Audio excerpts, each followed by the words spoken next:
ഈ പെൺകുട്ടി എല്ലാ ദിവസവും വിവാഹം കഴിക്കുമായിരുന്നു. അങ്ങനെ എല്ലാ ദിവസവും വിവാഹം കഴിച്ച് പിറ്റേ ദിവസം വിവാഹമോചനം നേടുമായിരുന്നു. അങ്ങനെ ഇതൊരു അവളൊരു ബിസിനസ്സാക്കി കൊണ്ടുപോവുകയായിരുന്നു.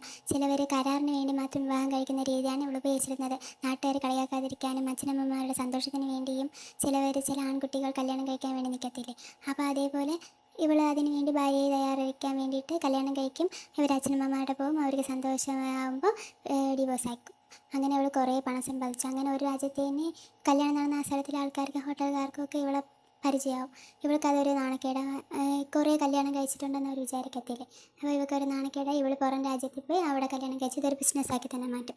അങ്ങനെ ഇവൾ ഒരു ദിവസം ഒരു ക്ലയൻറ്റിനെ കാത്തിരിക്കുകയാണ്. ആ ക്ലയൻറ്റ് സുന്ദരനും ധനികനുമായിരുന്നു. ആ ക്ലയൻറ്റിൻ്റെ പേപ്പറിൽ കൊത്തേച്ച് ഡാറ്റയൊന്നുമില്ലായിരുന്നു.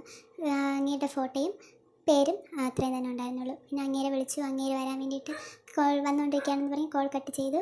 അങ്ങേര് വന്നുകൊണ്ട് വിളിച്ചു നോക്കി എന്നെ വിവാഹം കഴിക്കണം. അപ്പോൾ ഇവൾക്കതൊരു അതിശയമായിരുന്നു. ഇത്ര മാത്രമേ ഉള്ളൂ. എന്നിട്ട് അങ്ങേര് വീണ്ടും പറഞ്ഞു, ഞങ്ങളിനി എന്ന് കണ്ടിരുന്നാലും നമ്മൾ എന്നെ എപ്പോൾ കാണുന്നു അപ്പം നമുക്ക് ഒരുമിച്ചിരുന്ന് ഫുഡ് കഴിക്കണം. അപ്പോൾ ഇത് അവൾക്ക് കുറച്ച് വിചിത്രമായിട്ട് തോന്നി. പക്ഷേ അവൾ കുറച്ച് പണം കൂടുതൽ വാഗ്ദാനം ചെയ്തപ്പോൾ ഇവളത് സമ്മതിച്ചു. പിന്നെ അവർ കല്യാണം കഴിച്ചു.